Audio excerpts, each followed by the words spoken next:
Good morning. Thank you, Martha. As Martha said, I'm Diana Clark, and for those of you who don't know me, I teach here on Monday nights and occasionally substitute for Gil here and there. So this morning I want to talk a little bit about what is it that motivates us to practice?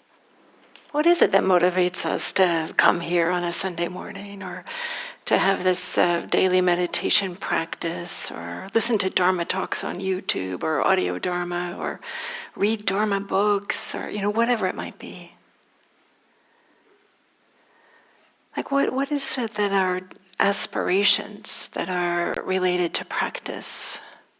And it can be helpful to reflect on this on occasion, taking some time to think about, well, what is it that, what is our motivation, or what is our aspiration? Maybe as I'm speaking, you can ask yourself this question. What is maybe like the North Star that is guiding you or supporting you in practice? And there's a way in which when we align with our aspirations, there's a sense of maybe some openness or some ease or a sense of well-being. In contrast, when we have like this goal that we got to get, that's kind of associated more with a feeling of tightness or maybe some clinging or leaning forward. Maybe an aspiration is something that's more of an uplift and a sense of, some ease and inspiration. Because there is great power available when we are aligned with our aspirations, when the heart is connected with that which is important to us. When the heart is connected to something bigger than just what we're doing at that moment. Not that what we're doing at that moment isn't important, but there can be a way in which I like this word aligning or connecting. Because so often, right, just the busyness of our lives really encourages us to be disconnected from what's important to us. And there's a way in which our lives can feel like one very long to-do list. Every day, this to-do list. And sometimes we kind of maybe like lose sight, or that there's like something bigger that's possible. And maybe part of the gifts of having a meditation practice, or even coming here and sitting silently before a Dharma talk, is a way in which there can maybe bubble up what's important for us, or maybe there can be some more space for the mind and the heart to touch into what's important for us. And it might be that our aspiration is for some deep well-being and happiness, peace, love, freedom. Or maybe an aspiration is about making this world a better place and having some service, supporting others, so that they can bring their best selves forward and help make this world a better place. Or maybe there's an aspiration about beauty, wanting to bring things in beauty into the world, or to share beauty, or to express beauty in some kind of way. All of us might have our own aspiration, its own particular flavor or expression. But it can be helpful to sometimes bring that to mind and connect with it. And then there is this obvious question, or maybe for me it's obvious because, why am I not consistently going in that direction? Why am I finding myself distracted and doing other things? And partly because to consistently orient towards our aspirations is not easy. If it were easy, you would have all be doing that and you'd be completely awakened or have peace and freedom, beauty, all that kind of stuff already. So what is it that makes it difficult? And can we address that? Can we work with that so that we can consistently move towards what's most important to us? One thing is that we've all kind of like created a society that likes and promotes instant gratification. Right? We all like to, have things right away. How many inventions are about to make things faster? And right, even like all these gizmos we carry in our pockets that are all about like making things even faster and better, and you can learn the answer to that quickly. Instapot, you can instantly have dinner ready. I don't know, something like this, right? So this idea that we kind of like expect things to happen quickly. Or maybe there's this way we aren't always connecting with our aspirations because we tend to forget. And again, it's because this our community, our society really promotes this sense of distraction. Trying to like entertain ourselves or to always feel better or, not feel any discomfort. So there we have to distract ourselves because there's a lot of discomfort in life. Emotional discomfort, physical discomfort. So sometimes we just forget because we have these to-do lists and we have a pattern of distracting ourselves. And maybe there's this way that just very simply our kind of like society or the networks of individuals that we interact with really aren't oriented towards connecting with what's important to us. Instead, we have these institutions or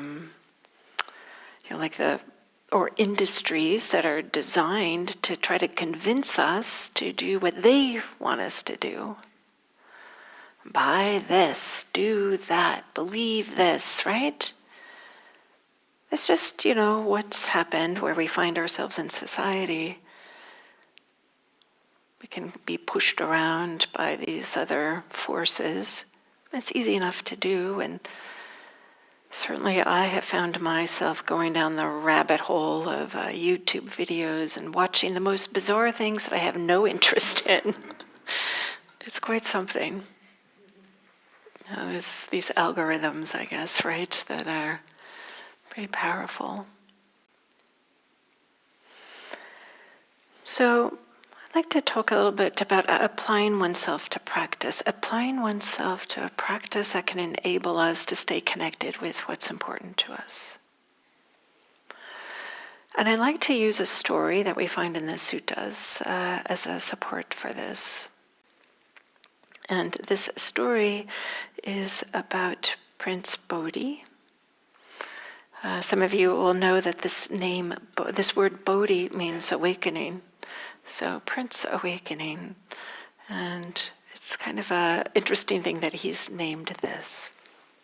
So Prince Bodhi wanted to become awakened. I don't blame him. He must have more peace and freedom, but he didn't want to really work at it. Right? I mean, who can blame him? We all want things to be easier and have the path of least resistance and instant gratification. Of course we do. And for me, I find a little bit of comfort that thousands of years ago, they were the same. They wanted things to be as easy as possible, too. So he wanted to become awakened, but he didn't want to work too hard at it, and he had heard that it was going to be difficult and painful. So he wanted a shortcut. So shortcuts that specifically that he thought was, okay, if he donates a certain property to the Buddha and his monastics where they could practice, then this would bring him something that would really support his awakening. So just this idea of, okay, I'll give something to the monastics, to the Sangha. And he also had the idea that, okay, if he could have the Buddha do something in particular for him, something auspicious, then maybe that's what it would take, is to have this awakened person do, I don't know, like some magic thing, and then Prince Bodhi could become awakened. So Prince Bodhi, rather than thinking that he himself had a role in his happiness, that he himself was responsible for connecting with what's important and achieving or experiencing what was his deepest aspiration. I'm assuming getting awakened was his deepest aspiration, maybe not. But rather than thinking that he had a role in his happiness, he somehow was kind of like giving that over to the Buddha, or just thinking if he did a particular gesture, donating property, being a prince, this wasn't a hardship for him.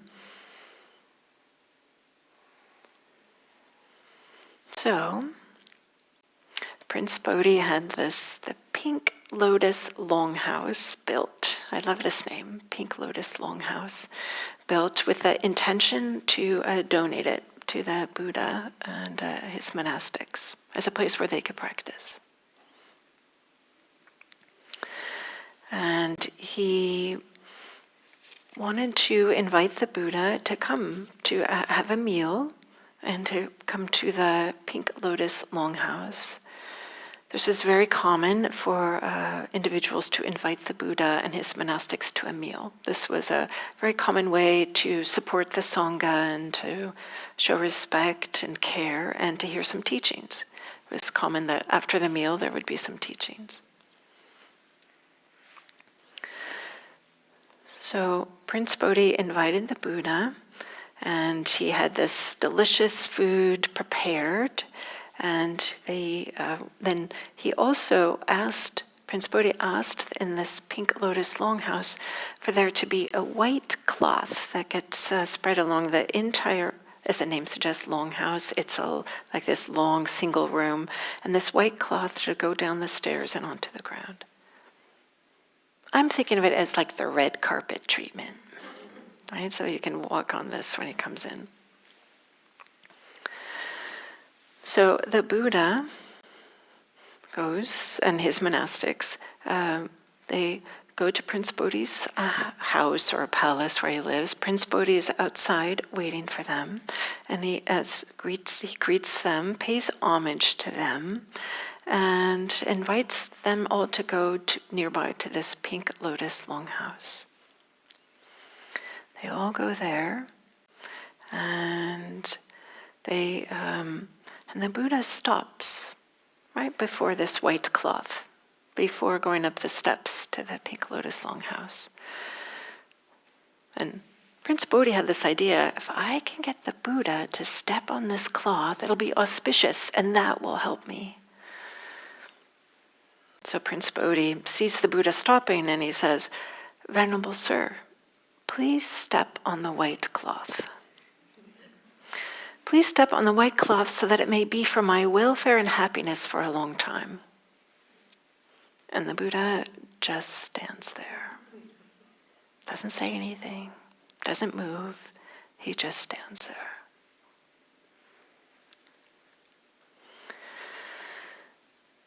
So the Buddha he has this advice regarding shortcuts in general. So maybe he recognized what was happening here. And I appreciate very much this advice about shortcuts gets captured in this short little simile that's in a verse. And the simile goes like this. This is the Buddha speaking. He's not saying this to Prince Bodhi. This is me doing an aside.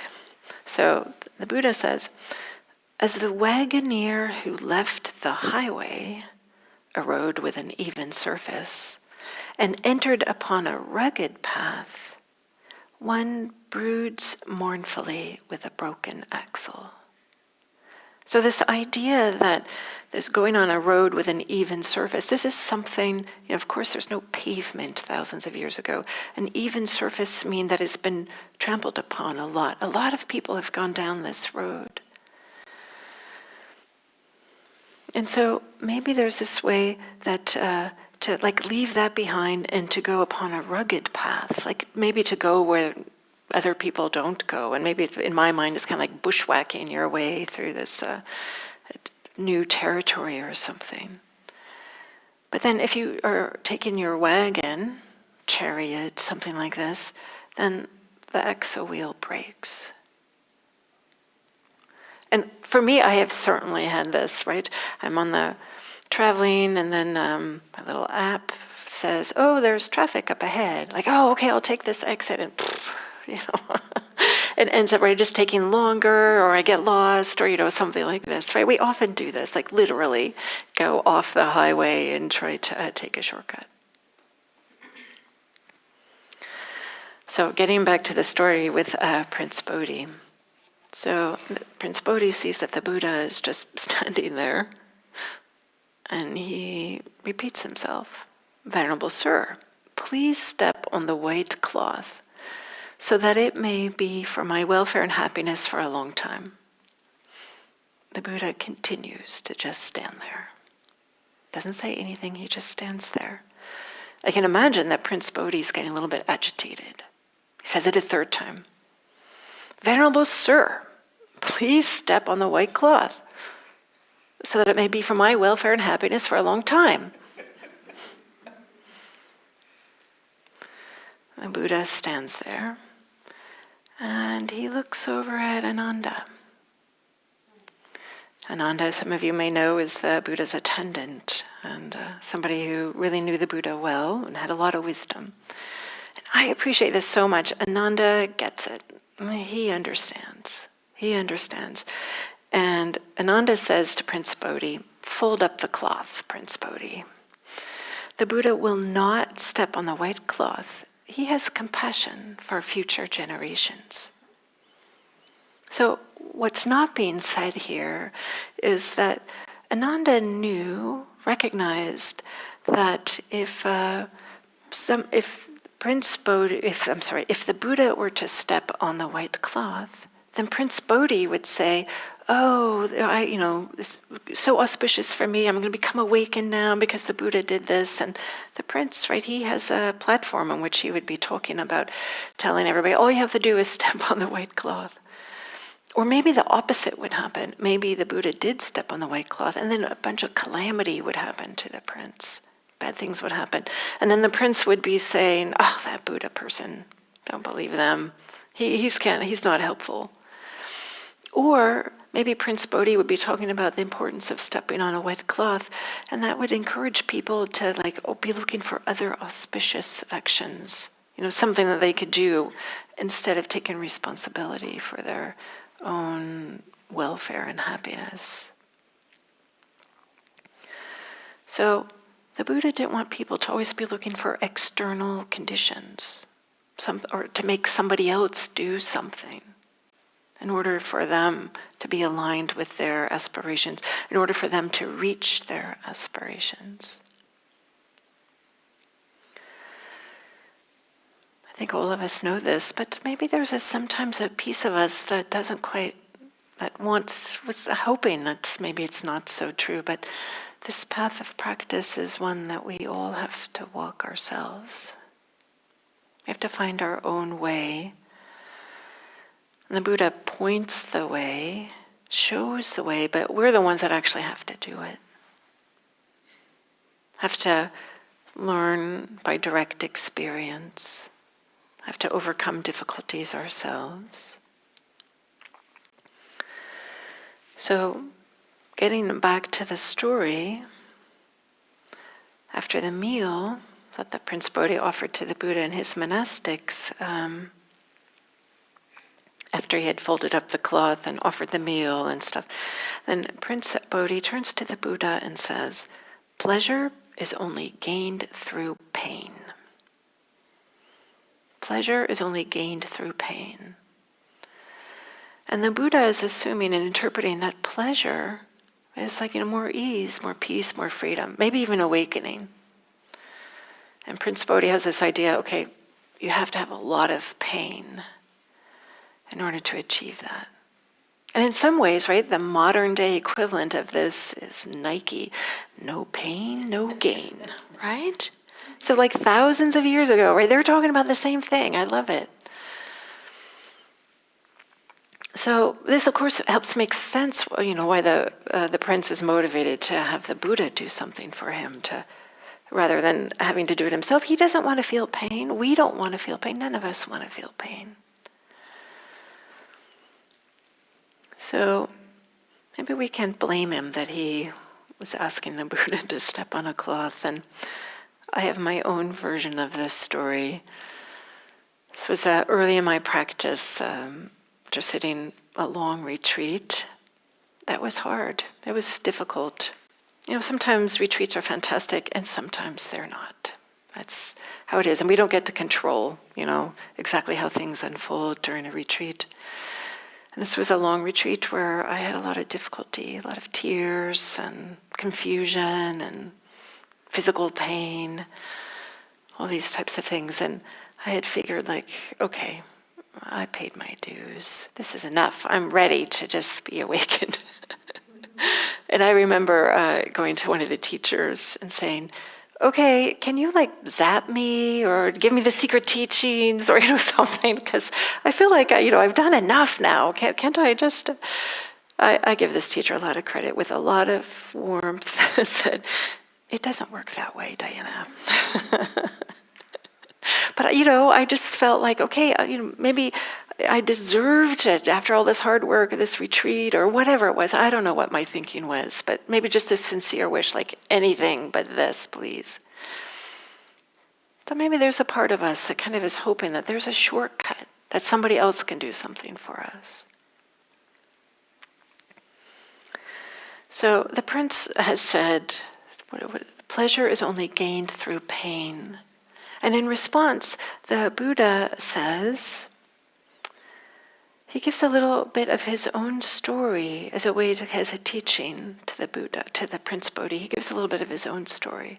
And the Buddha says, before my awakening, so while he was still striving, trying to get awakened, the Buddha says, when I was still unawakened, but intent on awakening, I also thought that pleasure is only gained through pain. So some of you might know the story of the Buddha's awakening, that he had this opulent lifestyle, lived in a palace. Then he leaves the palace to strive towards awakening. He meets with some meditation teachers. He learns some exalted meditative techniques or reaches high meditation states and realizes, oh, these meditation states are nice, but they're not awakening. So then he goes to the opposite extreme and practices austerities, thinking that pain must be the way to freedom and pleasure. And he describes some of it this way, some of this austerity this way. So this is the Buddha speaking, describing his path of practice before he was awakened.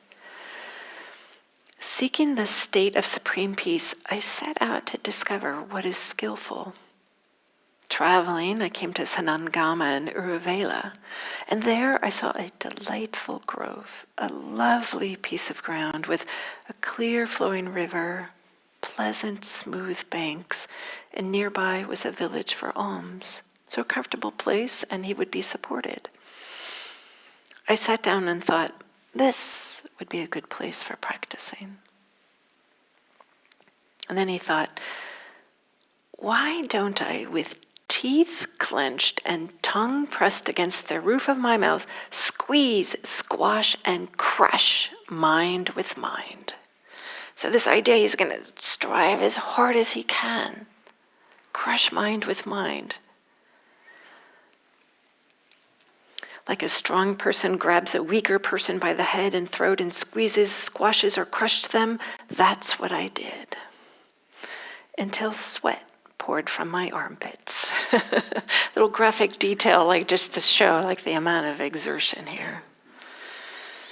And then the Buddha says, my energy was roused up and unflagging, and my mindfulness was established and lucid, but my body was disturbed and not tranquil because I pushed too hard with that painful striving. So then, still in this mode, he tries breathingless meditation to hold his breath. He tries not eating. So he tries all these austerities with this, real intensity. And they don't lead to awakening. And then, so he's still talking to Prince Bodhi, trying to give this story about how all these different things, all these different painful activities that he tried didn't work. And he kind of sums it up by saying, whatever spiritual adepts have experienced, these painful, sharp, severe, acute feelings due to overexertion, no one has done more than me. So just saying that he's done the most painful things. And then he describes how he went to go sit underneath the Bodhi tree.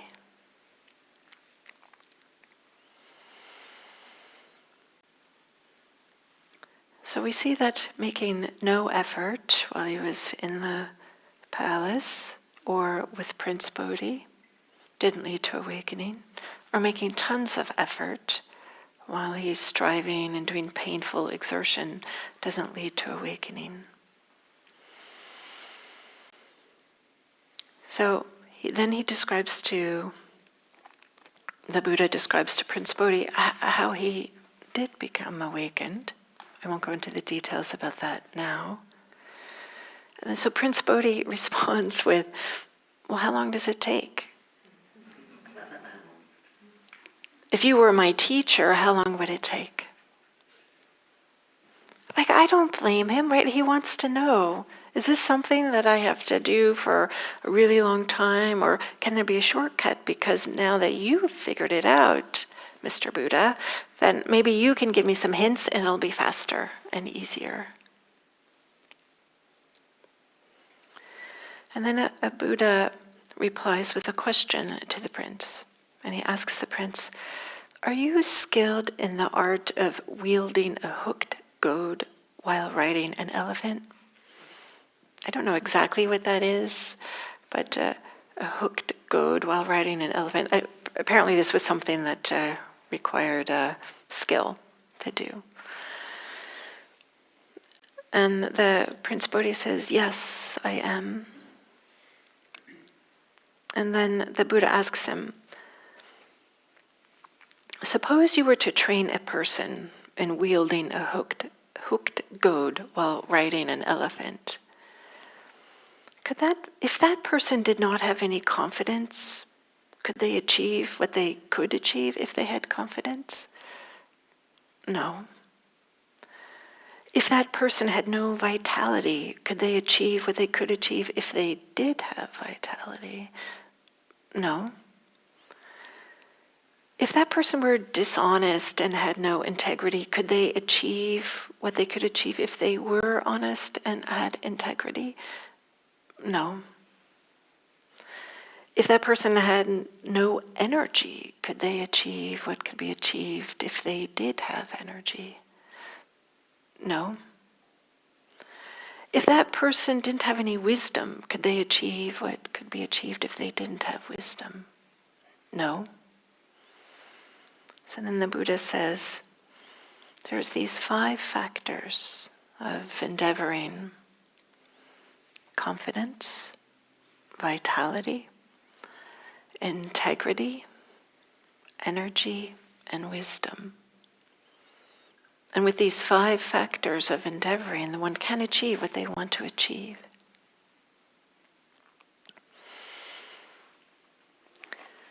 And then the Buddha answers the Prince Bodhi's question about how long will it take. The Buddha says, if you have these 5 factors of endeavoring, someone could become awakened in 7 years. Let alone 7 years, 6 years.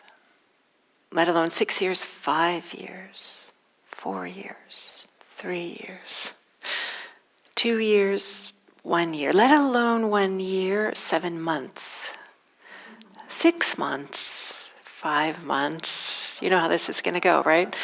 7 weeks, 6 weeks, 5 weeks, 7 days, 6 days, 5 days, let alone 2 days, a person with these 5 factors of endeavoring can hear the instructions in the morning and become awakened that evening. It's beautiful, right? Inspiring. And so I'll just unpack a little bit these 5 factors of endeavoring. First of all, I'll unpack this word of endeavoring. Maybe we'll say applying oneself, or working towards, or seeking, or pursuing with diligence, or something like this.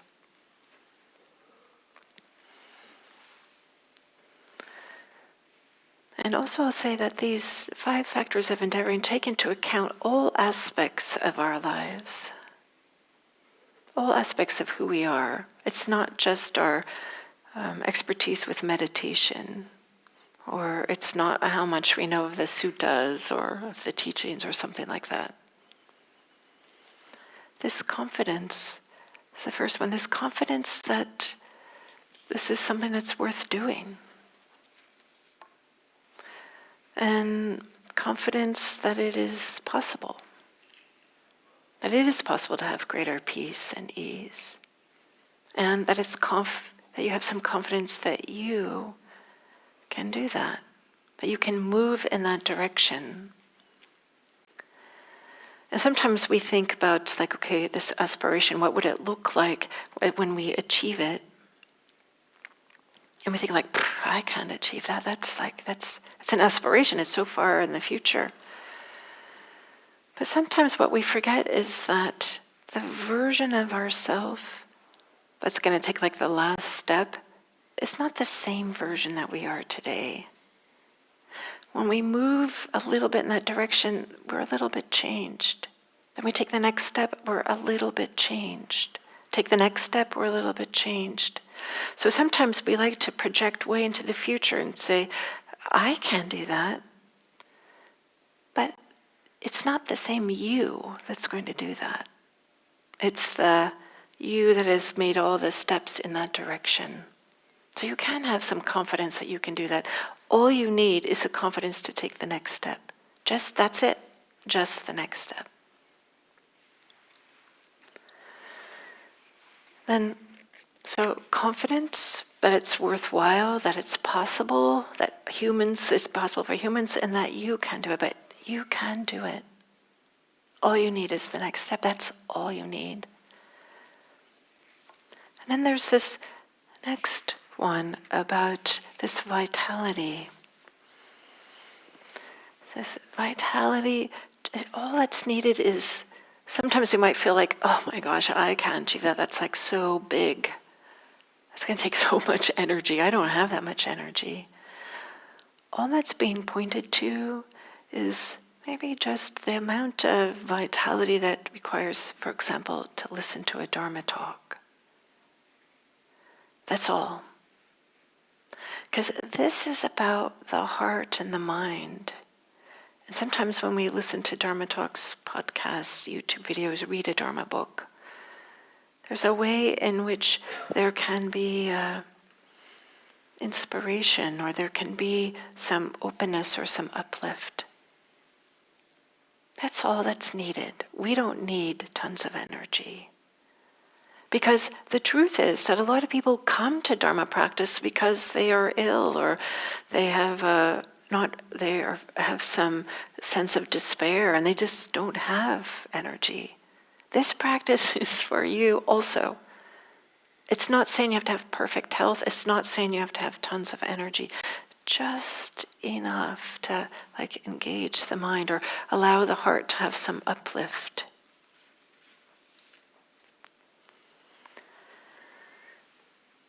And then the sense of having some integrity and honesty. The way this gets described in the suttas, that honesty is about sharing, acknowledging what's really going on with you. If you have a teacher, to really share what's going on. Sometimes we want the teacher to like us, or we want the teacher to think that we're good students, or it's teacher or whomever it is. So maybe we're like skipping over those parts of ourselves where we're not doing so great. That's okay, but you're shortchanging yourself. Some of this kind of like honesty and integrity is to show up and to be able to say, this is where I'm struggling. This is where I feel like I'm making some progress and I have some clarity, but here's where I'm struggling. To be able to share both the struggles and the difficulties and the wins. So this idea of being authentic about how you're doing with your practice. And this idea of energy is just like related to the right effort in the Eightfold Path. It's just amount of energy to recognize, oh, this is helpful, this is not helpful. This supports this movement towards my aspiration, this does not support this movement towards aspiration.